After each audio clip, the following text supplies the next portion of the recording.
Just two young ones. Very well camouflaged kudu. They all stand really still. That's sort of, I guess, for any animal really, humans included. The first rule of camouflage is not moving. As you know, the human eye, and the same with animals, you pick up movement much faster, especially on the peripheral vision. Just the way it's all set up, I guess, sort of our brains relative to the eyes, trained to pick any movement or change in shapes around you. Two calves, I can see there are two females, probably their mothers close to us here as well. 4 of them, 5, 6, 7, 8. Once you start looking, suddenly you see a whole lot of kudu. A little bit forward, Alex. Here's one of the adult females. Didn't even see her until she moved. She was closest to us of all the kudus here.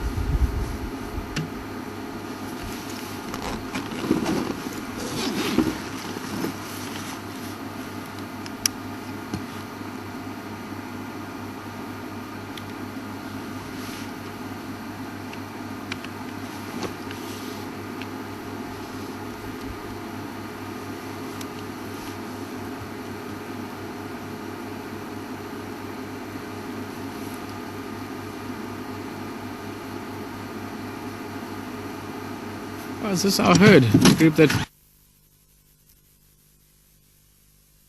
I've seen them, my memory is a bit rusty. To see the other side of that youngster, but this, no, maybe not. When they come out, I think it's a kudu we call kudex. The X on the side. Yeah. When she comes out a bit more, we'll see the one on the side there too.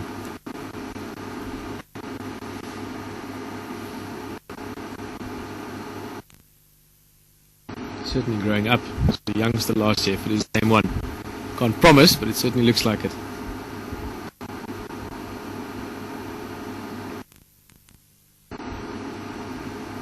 Yeah, I'd say it is. Alex, you remember those kudus? Yeah.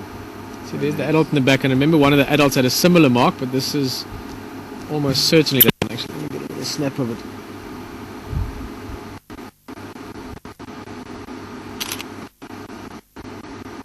Just for memory's sake.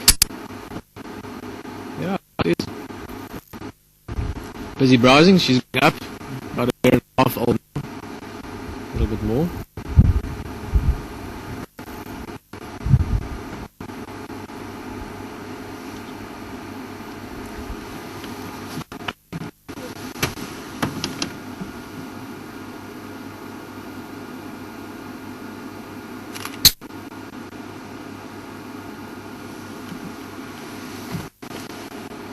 Kudex, Kudu X.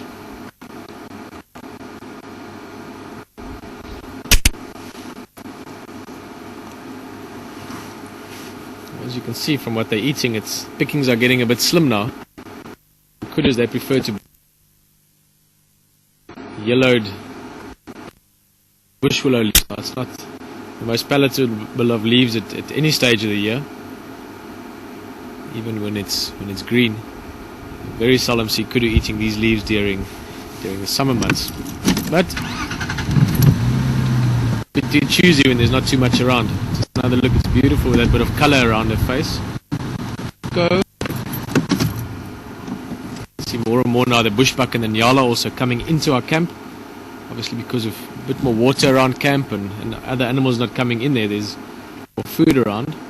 So they're coming right in there now to come and pick at the green leaves.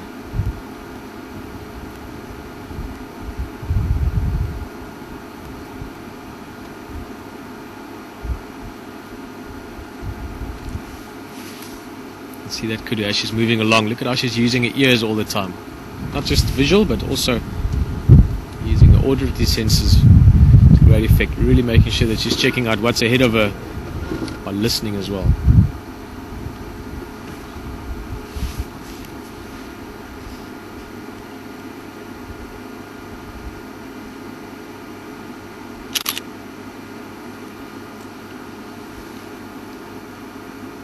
Great big ears, fantastic hearing for these antelope. Important, of course. We mentioned earlier with those elephants that summertime you would never be able to spot them that far away. Now kudus are browsers. They prefer, generally speaking, they eat mostly leaves. That of course keeps them mostly in very thick, lush habitats. So even though they've got very good eyesight, for them to be able to pick up predators or pick threats before they can see it, in other words, either by smelling or by hearing it, is very important. Hence, very good hearing. Ears.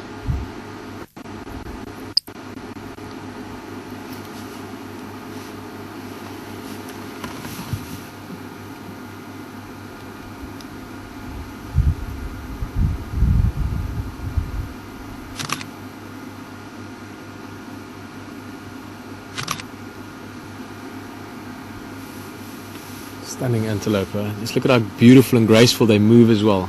Always love that about kudu.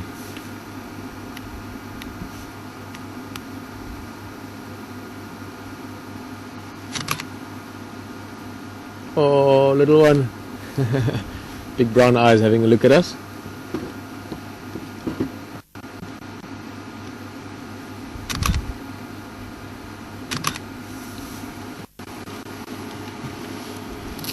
Gorgeous. A few more following. Like I said earlier, amazing how these antelope really blend in. Let's go a little bit forward. One little one behind there.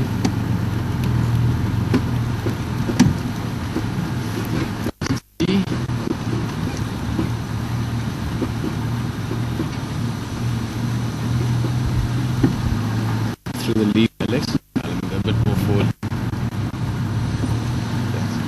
Still got that curious look of a youngster. Hadn't seen that many cars before, and actually wouldn't be surprised if this little one maybe even hasn't seen us before. Like I said, I don't remember seeing this herd recently. So again, we are a little bit different. Speaking about hearing, those ears pointing straight to us, good hearing. You can imagine to that little kudu, the buzzing coming from this vehicle, very different. It's not used to hearing it from other game drive vehicles. I'm sure that adds into the curiosity.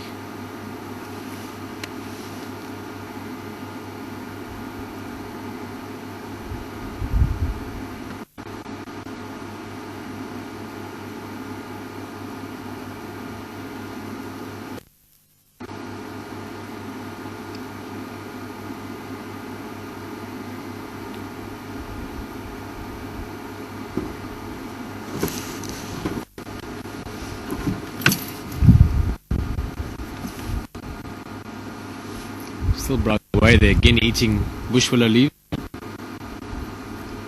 I said, they're not, it's not too bad, but the large fruited bush willow, less popular with them. They actually leaves more often, slightly smaller, slightly more succulent leaves there. Combretum apiculatum, actually named after the leaf. Alrighty. Mother, again, this is not fact, it's purely speculation. It would be interesting to know. Look at that female. But not quite as clear a marking, but a very similar mark on the side. Now also look at the youngster following her, the little calf behind.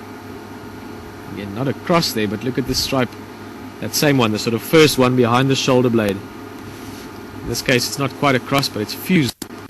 Again, it's not, it's not unheard of, but it's not typical that the stripes do that with kudu. Normally it's a single stripe. So it would actually be interesting to know if there's a certain genetic relevance to the stripe, the same as it goes for a leopard with big dark spots as opposed to a lighter leopard or a darker leopard. I'm sure there must be some genetic sort of lineage there, if you want. A little one learning from mother, following mum along. Mum's eating these leaves, so it means it's good for me to eat, and in that process young animals learn how to operate and what to eat and what to do, and also socially, that's how they learn. Copying others in the group. Sort of how we do it as well.